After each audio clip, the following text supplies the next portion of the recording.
C.S. Lewis की Mir Christianity, Lewis, पुस्तक 4 अध्याय 10।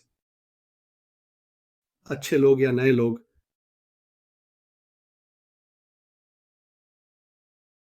उसने जो कहा उसका मतलब था, जो लोग अपने आप को उसके हाथों में सौंपते हैं वे पूर्ण बन जाएंगे जैसे वह पूर्ण है। प्रेम, ज्ञान, आनंद, सुंदरता और अमरता में पूर्ण।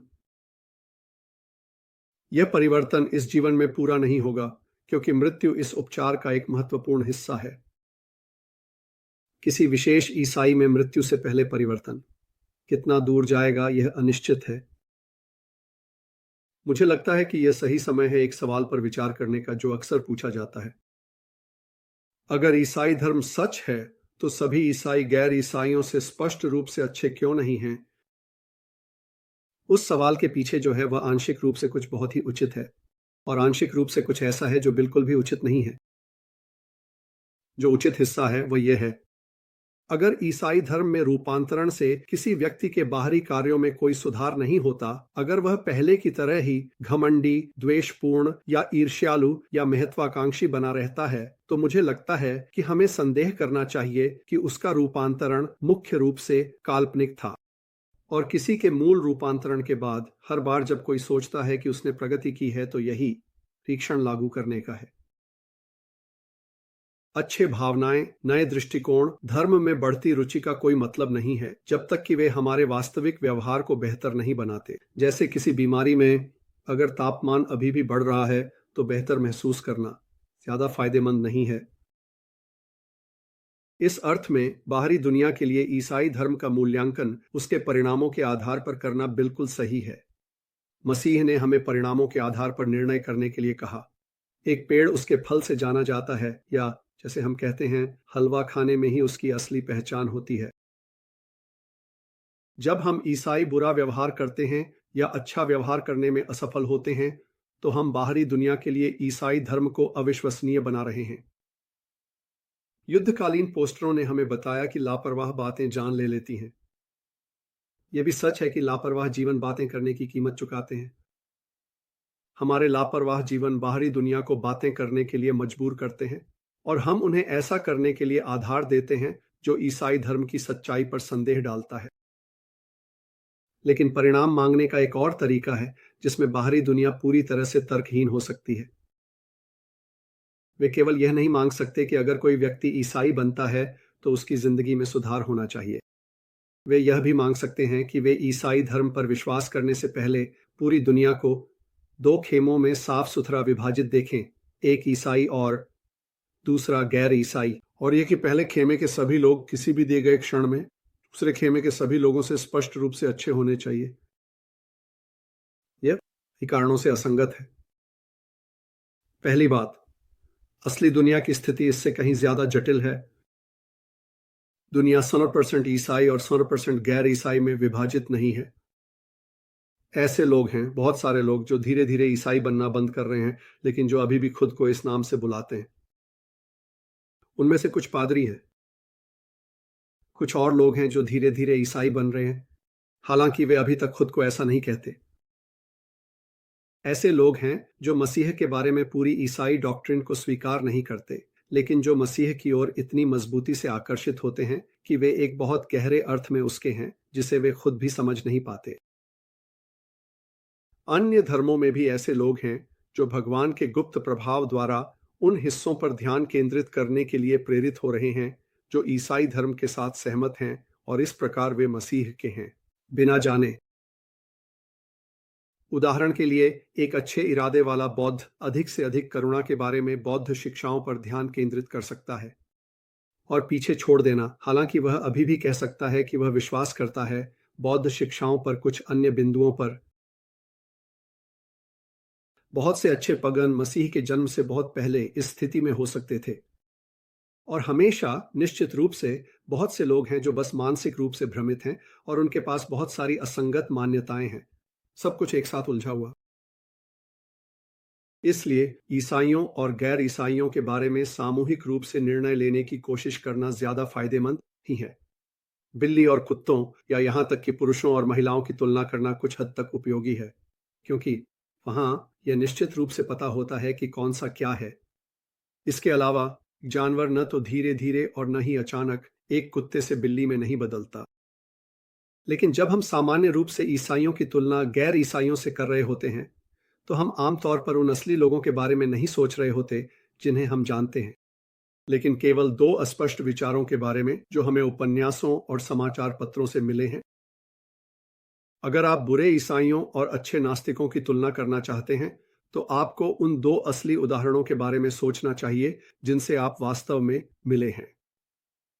जब तक हम इस तरह से असली मुद्दों पर नहीं आते, हम सिर्फ समय बर्बाद कर रहे होंगे। दो, मान लीजिए हम असली मुद्दों पर आ गए हैं और अब हम एक काल्पनिक ईसाई और एक काल्पनिक गैर ईसाई के बारे में नहीं, बल्कि अपने ही पड़ोस के दो असली लोगों के बारे में बात कर रहे हैं। फिर भी हमें सही सवाल पूछने में सावधान रहना चाहिए। अगर ईसाई धर्म सच है, तो यह होना चाहिए ए कि कोई भी ईसाई उसी व्यक्ति की तुलना में ज्यादा अच्छा होगा अगर वह ईसाई नहीं होता। बी कि कोई भी आदमी जो ईसाई बनता है वह पहले से ज्यादा अच्छा होगा। बिल्कुल उसी तरह अगर व्हाइट स्माइल्स टूथपेस्ट के विज्ञापन सच हैं, तो यह होना चाहिए ए कि जो कोई भी इसका उपयोग करता है उसके दांत उसी व्यक्ति की तुलना में बेहतर होंगे अगर वह इसका उपयोग नहीं करता, और बी अगर कोई इसका उपयोग करना शुरू करता है तो उसके दांत बेहतर होंगे। लेकिन यह बताना कि मैं जो व्हाइट स्माइल्स का उपयोग करता हूं और साथ ही अपने दोनों माता पिता से खराब दांत विरासत में पाए हैं, मेरे दांत उतने अच्छे नहीं हैं। एक ऐसा सेट जैसे कि कुछ स्वस्थ युवा काले व्यक्ति जिन्होंने कभी भी टूथपेस्ट का उपयोग नहीं किया, अपने आप में यह साबित नहीं करता कि विज्ञापन झूठे हैं। ईसाई मिस बेट्स की जुबान गैर ईसाई डिक फिरकिन की तुलना में कम दयालु हो सकती है। यह अपने आप में हमें यह नहीं बताता कि क्या ईसाई कार्य करते हैं। सवाल यह है कि अगर मिस बेट्स ईसाई नहीं होती तो उनकी जुबान कैसी होती, और अगर डिक ईसाई बनते तो उनकी जुबान कैसी होती। मिस बेट्स और डिक प्राकृतिक कारणों और प्रारंभिक परवरिश के परिणाम स्वरूप कुछ विशेष स्वभाव रखते हैं। ईसाई यह दावा करता है कि वह दोनों स्वभावों को नए प्रबंधन के तहत लाएगा अगर वे ऐसा करने की अनुमति दें। आपको यह पूछने का अधिकार है कि क्या वह प्रबंधन, अगर उसे नियंत्रण लेने की अनुमति दी जाए, तो स्थिति में सुधार करता है। हर कोई जानता है कि डिक फिरकिन के मामले में जो प्रबंधित किया जा रहा है वह मिस बेट्स के मामले में प्रबंधित किए जा रहे चीजों से कहीं ज्यादा अच्छा है। यह मुद्दा नहीं है। एक फैक्ट्री के प्रबंधन का मूल्यांकन करने के लिए आपको न केवल उत्पादन पर विचार करना चाहिए, बल्कि संयंत्र पर भी। फैक्ट्री ए के संयंत्र को देखते हुए यह आश्चर्य की बात हो सकती है कि यह कुछ भी उत्पादन करता है। फैक्ट्री बी के पहले श्रेणी के उपकरण को देखते हुए इसका उत्पादन हालांकि उच्च है, शायद जितना होना चाहिए उससे काफी कम हो सकता है। कोई शक नहीं कि फैक्ट्री ए का अच्छा प्रबंधक जल्द से जल्द नई मशीनरी लगाने वाला है, लेकिन इसके लिए समय लगता है। इस बीच कम उत्पादन यह साबित नहीं करता कि वह असफल है। 3, और अब चलो हम थोड़ा गहराई में चलते हैं। प्रबंधक नई मशीनरी लगाने वाला है। ईसाई के मिस बेट्स के साथ काम खत्म करने से पहले वह वास्तव में बहुत अच्छी हो जाएंगी। लेकिन अगर हम इसे यहीं छोड़ दें तो ऐसा लगेगा जैसे ईसाई का केवल एक ही लक्ष्य है, मिस बेट्स को उसी स्तर पर लाना जिस पर डिक हमेशा से रहा है। हम वास्तव में बात कर रहे थे जैसे कि डिक सब कुछ ठीक था, जैसे कि ईसाई कुछ ऐसा था जिसकी जरूरत बुरे लोगों को थी और अच्छे लोग इसे छोड़ सकते थे, और जैसे कि अच्छाई कि वह सब कुछ था जो भगवान मांगते थे। लेकिन यह एक घातक गलती होगी। सच्चाई यह है कि भगवान की नजर में डिक फिरकिन को बचाने की उतनी ही जरूरत है जितनी मिस बेट्स को। एक अर्थ में मैं एक पल में समझाऊंगा कि वह अर्थ क्या है। अच्छाई का सवाल ही नहीं उठता। आप यह नहीं उम्मीद कर सकते कि भगवान डिक के शांत स्वभाव और दोस्ताना व्यवहार को हमारे जैसा ही देखेंगे। ये प्राकृतिक कारणों से उत्पन्न होते हैं जिन्हें खुद भगवान ने बनाया है। केवल स्वाभाविक होने के नाते वे सभी गायब हो जाएंगे अगर डिक का पाचन बदलता है। असल में अच्छाई भगवान का डिक के लिए उपहार है, डिक का भगवान के लिए उपहार नहीं। इसी तरह भगवान ने प्राकृतिक कारणों को अनुमति दी है जो सदियों के पापों से बिगड़े हुए एक दुनिया में काम कर रहे हैं, ताकि मिस बेट्स में संकीर्ण मानसिकता और चिड़चिड़े तंत्रिकाएं उत्पन्न हों, जो उसकी अधिकांश बुराई का कारण बनती हैं। वह अपने सही समय पर उसके उस हिस्से को ठीक करने का इरादा रखता है, लेकिन यह भगवान के लिए इस काम का महत्वपूर्ण हिस्सा नहीं है। इसमें कोई कठिनाई नहीं है। यह वह चीज नहीं है जिसके बारे में वह चिंतित है। वह जो देख रहा है, इंतजार कर रहा है और इसके लिए काम कर रहा है, वह कुछ ऐसा है जो भगवान के लिए भी आसान नहीं है, क्योंकि मामले की प्रकृति के कारण वह इसे केवल शक्ति के एक कार्य से उत्पन्न नहीं कर सकता। वह इसके लिए इंतजार कर रहा है और देख रहा है। मिस बेट्स और डिक फिरकिन दोनों में यह कुछ ऐसा है जिसे वे उसे स्वतंत्रता से दे सकते हैं या स्वतंत्रता से मना कर सकते हैं। वे उसकी ओर मुड़ेंगे या नहीं, और इस तरह उस एकमात्र उद्देश्य को पूरा करेंगे जिसके लिए उन्हें बनाया गया था। उनकी स्वतंत्र इच्छा उनके अंदर कांप रही है, जैसे एक कंपास की सुई, लेकिन एक सुई है जो चुन सकती है। यह अपने सच्चे उत्तर की ओर इशारा कर सकती है, लेकिन इसे ऐसा करना जरूरी नहीं है। क्या सुई घूमेगी और स्थिर होकर भगवान की ओर इशारा करेगी? वह इसे ऐसा करने में मदद कर सकता है, वह इसे मजबूर नहीं कर सकता। वह कहने के लिए अपनी खुद की हाथ नहीं बढ़ा सकता और इसे सही स्थिति में खींच नहीं सकता, क्योंकि तब यह स्वतंत्र इच्छा नहीं रहेगी। क्या यह उत्तर की ओर इशारा करेगा? यही वह सवाल है जिस पर सब कुछ निर्भर करता है। क्या मिस बेट्स और डिक अपनी स्वभाव को भगवान को पेश करेंगे? यह सवाल कि वे जो स्वभाव पेश करते हैं या रोकते हैं, इस समय अच्छे हैं या बुरे, यह द्वितीयक महत्व का है। भगवान उस समस्या के उस हिस्से को देख सकते हैं। मुझे गलत मत समझिए। बिल्कुल, भगवान एक बुरे स्वभाव को एक खराब और निंदनीय चीज के रूप में देखते हैं, और निश्चित रूप से वह एक अच्छे स्वभाव को एक अच्छी चीज के रूप में देखते हैं, जैसे कि रोटी, धूप या पानी। लेकिन ये वे अच्छी चीजें हैं जो वह देता है और हम प्राप्त करते हैं। उसने डिक्स, ध्वनि, नसें और अच्छी पाचन क्रिया बनाई, और वहां से और भी बहुत कुछ है। जितना हमें पता है, भगवान के लिए अच्छी चीजें बनाना कुछ भी नहीं खर्च करता, लेकिन विद्रोही इच्छाओं को बदलने में उसे क्रूज पर चढ़ने की कीमत चुकानी पड़ती है। और क्योंकि ये इच्छाएं हैं, वे अच्छे लोगों में उतनी ही बुरी लोगों में उसकी मांग को अस्वीकार कर सकते हैं। और फिर क्योंकि डिक में वह भलाई केवल स्वभाव का एक हिस्सा थी, यह अंत में सब बिखर जाएगा। प्रकृति स्वयं सब कुछ समाप्त हो जाएगी। प्राकृतिक कारण डिक में एक सुखद मनोवैज्ञानिक पैटर्न बनाने के लिए एक साथ आते हैं, जैसे वे एक सूर्यास्त में एक सुखद रंगों के पैटर्न बनाने के लिए एक साथ आते हैं। रंगों का पैटर्न अभी, क्योंकि यही प्रकृति का काम करने का तरीका है, वे फिर से बिखर जाएंगे और दोनों मामलों में पैटर्न गायब हो जाएगा। डिक के पास उस क्षणिक पैटर्न को एक शाश्वत आत्मा की सुंदरता में बदलने का मौका था, या बल्कि भगवान को उसे बदलने की अनुमति देने का मौका था, और उसने इसे नहीं लिया। यहां एक विरोधाभास है। जब तक डिक भगवान की ओर नहीं मुड़ता, वह सोचता है कि उसकी भलाई उसकी अपनी है, और जब तक वह ऐसा सोचता है, यह उसकी अपनी नहीं है। यह तब होता है जब डिक समझता है कि उसकी भलाई उसकी अपनी नहीं है, बल्कि भगवान का एक उपहार है, और जब वह इसे भगवान को वापस पेश करता है, तभी यह वास्तव में उसकी अपनी बनना शुरू होता है। फिलहाल डिक अपनी खुद की रचना में हिस्सा लेना शुरू कर रहा है। हम केवल वही चीजें रख सकते हैं जो हम खुशी खुशी भगवान को देते हैं। जो हम अपने लिए रखने की कोशिश करते हैं, वही है जो हम निश्चित रूप से खो देंगे। इसलिए अगर हम ईसाइयों में कुछ ऐसे लोग पाते हैं जो अभी भी बुरे हैं, तो हमें आश्चर्य नहीं होना चाहिए। यहां तक कि जब आप इस पर विचार करते हैं, तो एक कारण है कि बुरे लोग अच्छे लोगों की तुलना में अधिक संख्या में मसीह की ओर मुड़ने की उम्मीद की जा सकती है। यह वही था जिस पर लोगों ने पृथ्वी पर अपने जीवन के दौरान मसीह से आपत्ति की। वह ऐसे भयानक लोगों को आकर्षित करते हुए लगते थे। यही है जिस पर लोग अभी भी आपत्ति करते हैं और हमेशा करेंगे।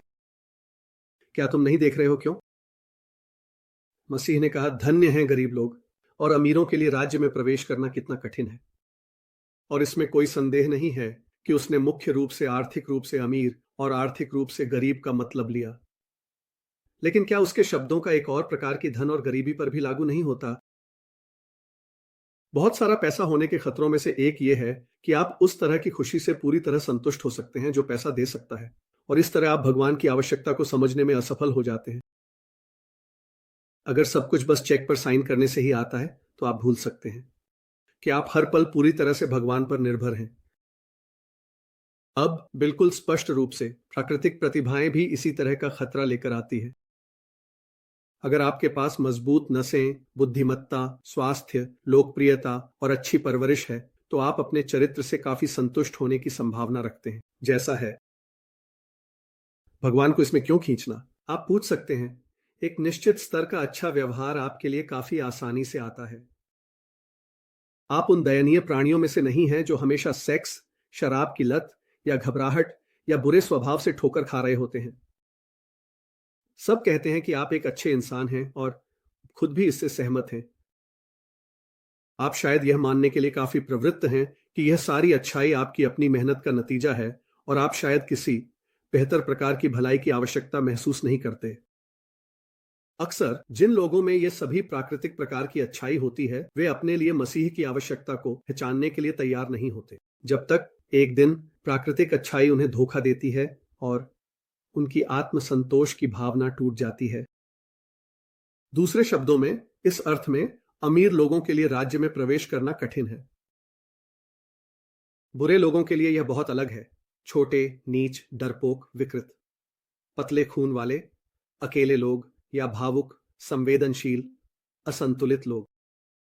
अगर वे अच्छाई की कोई भी कोशिश करते हैं, तो वे जल्दी ही सीख लेते हैं कि उन्हें मदद की जरूरत है। उनके लिए मसीह या कुछ भी नहीं। यह क्रॉस उठाना और उसका अनुसरण करना है या फिर निराशा। वे खोई हुई भेड़ें हैं। वह खास तौर पर उन्हें खोजने आया। वे एक बहुत वास्तविक और भयानक अर्थ में गरीब हैं। उन्होंने उन्हें आशीर्वाद दिया। वे वह भयानक लोग हैं जिनके साथ वह घूमता है। और डांगरेन फरीसी अभी भी कहते हैं, जैसे उन्होंने पहले कहा था, अगर ईसाई धर्म में कुछ भी होता तो वे लोग ईसाई नहीं होते। यहां हम में से हर एक के लिए एक चेतावनी या प्रोत्साहन है। अगर आप एक अच्छे इंसान हैं, अगर आपको अच्छाई आसानी से मिलती है, तो सावधान रहें। जिन्हें बहुत दिया गया है उनसे बहुत उम्मीद की जाती है। अगर आप अपनी योग्यताओं के रूप में समझते हैं, जो वास्तव में प्रकृति के माध्यम से भगवान के उपहार हैं, और अगर आप बस अच्छे होने में संतुष्ट हैं, तो आप अभी भी एक विद्रोही हैं। और ये सभी उपहार आपकी गिरावट को और भी भयानक बना देंगे, आपकी भ्रष्टता को और भी जटिल बना देंगे और आपका बुरा उदाहरण और भी विनाशकारी बना देगा। शैतान कभी एक प्रधान देवदूत था। उसके प्राकृतिक गुण आपके गुणों से उतने ही ऊंचे थे जितने आपके गुण चिंपांजी के गुणों से ऊंचे हैं। लेकिन अगर आप एक गरीब प्राणी हैं जो किसी ऐसे घर में भयानक परवरिश से झरग्रस्त हैं, जो घटिया जलन और बेकार के झगड़ों से भरा हुआ है और जिसे आपकी अपनी पसंद के बिना बोझिल बना दिया गया है, कुछ घिनौनी यौन विकृति के साथ, जो आपको दिन रात एक हीनता के जटिलता से तंग करती है, जिससे आप अपने सबसे अच्छे दोस्तों पर चिल्लाते हैं, निराश ना हो। उसे इसके बारे में सब कुछ पता है। आप उन गरीबों में से एक हैं जिन्हें उसने आशीर्वाद दिया। उसे पता है कि आप कितनी भयानक मशीन को चलाने की कोशिश कर रहे हैं। जारी रखें। जो कर सकते हो वो करो। एक दिन, शायद किसी और दुनिया में, लेकिन शायद उससे भी जल्दी, वह इसे फेंक देगा और आपको एक नया देगा। और फिर आप हम सभी को, खासकर खुद को, हैरान कर सकते हैं, क्योंकि आपने सीखा है कि आप एक कठिन स्कूल में ड्राइविंग कर रहे हैं। कुछ आखिरी पहले होंगे और कुछ पहले आखिरी होंगे। आखिरी होंगे। अच्छा होना, स्वस्थ, एकीकृत व्यक्तित्व होना, यह एक बेहतरीन चीज है। हमें अपनी शक्ति में हर चिकित्सा, शैक्षिक, आर्थिक और राजनीतिक साधनों से प्रयास करना चाहिए। एक ऐसा दुनिया बनाने के लिए जहां जितने ज्यादा लोग बड़े हों। अच्छा होना, जैसे हमें एक ऐसा दुनिया बनाने की कोशिश करनी चाहिए जहां सभी के पास खाने के लिए बहुत कुछ हो। लेकिन हमें यह नहीं सोचना चाहिए कि अगर हम सभी को अच्छा बना देते हैं तो हम उनकी आत्माओं को बचा लेंगे। एक ऐसे अच्छे लोगों की दुनिया जो अपनी अच्छाई में संतुष्ट है। अगर हम भगवान से मुंह मोड़ लें तो हम एक दुखी दुनिया की तरह ही मुक्ति के लिए उतने ही डेस्परेटली जरूरतमंद होंगे। इसे बचाना और भी मुश्किल हो सकता है, क्योंकि केवल सुधार ही मुक्ति नहीं है। हालांकि मुक्ति हमेशा लोगों को सुधारती है, यहां और अब भी, और अंत में उन्हें एक ऐसे स्तर तक सुधार देगा जिसे हम अभी तक कल्पना भी नहीं कर सकते। भगवान मनुष्य बने ताकि प्राणियों को पुत्रों में बदल सकें, केवल पुराने प्रकार के बेहतर मनुष्य को बनाने के लिए नहीं, बल्कि एक नए प्रकार के मनुष्य को बनाने के लिए। यह घोड़े को बेहतर और बेहतर कूदने के लिए सिखाने जैसा नहीं है, बल्कि एक घोड़े को एक पंख वाले प्राणी में बदलने जैसा है। बिल्कुल, जब इसे पंख मिल जाएंगे तो यह उन बाड़ों के ऊपर उड़ जाएगा जिन्हें कभी नहीं कूद पाता, और इस तरह प्राकृतिक घोड़े को उसकी अपनी खेल में हरा देगा। लेकिन जब पंख अभी बढ़ने लगे हैं, तब एक ऐसा समय हो सकता है जब ये ऐसा नहीं कर सके। और उस चरण में कंधों पर जो गांठें थीं, उन्हें देखकर कोई नहीं बता सकता था कि वे पंख बनने वाले हैं। ये शायद एक अजीब रूप दे सकता है,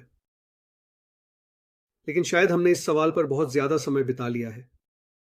अगर आप जो चाहते हैं वह ईसाई धर्म के खिलाफ एक तर्क है, और मुझे अच्छी तरह याद है कि जब मैं डरने लगा था तो मैंने कितनी उत्सुकता से ऐसे तर्कों की तलाश की थी। ये सच था। आप आसानी से कुछ बेवकूफ, असंतोषजनक ईसाई को ढूंढ सकते हैं और कह सकते हैं, तो ये है आपका गर्वित नया आदमी। मुझे पुराना प्रकार चाहिए। लेकिन अगर आप एक बार यह देखना शुरू कर देते हैं कि ईसाई धर्म अन्य कारणों पर संभावित है, तो आप अपने दिल में जान जाएंगे कि यह केवल मुद्दे से बचने का एक तरीका है। आप वास्तव में दूसरों की आत्माओं, उनके प्रलोभनों, उनके अवसरों, उनके संघर्षों के बारे में क्या जान सकते हैं? पूरी सृष्टि में एक ही आत्मा है जिसे आप जानते हैं, और यह वही है जिसका भाग्य आपके हाथों में है। अगर भगवान है तो आप एक अर्थ में उनके साथ अकेले हैं। आप उसे अपने पड़ोसी के बारे में अटकलों या किताबों में पढ़ी गई यादों से नहीं टाल सकते। उस सारी बकवास और अफवाहों का क्या मतलब होगा?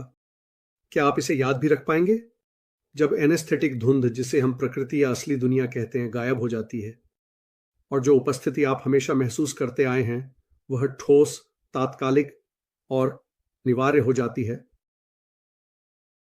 और हम अगले वीडियो में अध्याय 11 के साथ आगे बढ़ेंगे। देखने के लिए बहुत धन्यवाद। आप लोगों से प्यार है। जैसा कि टिगर कहता है, फिर मिलेंगे।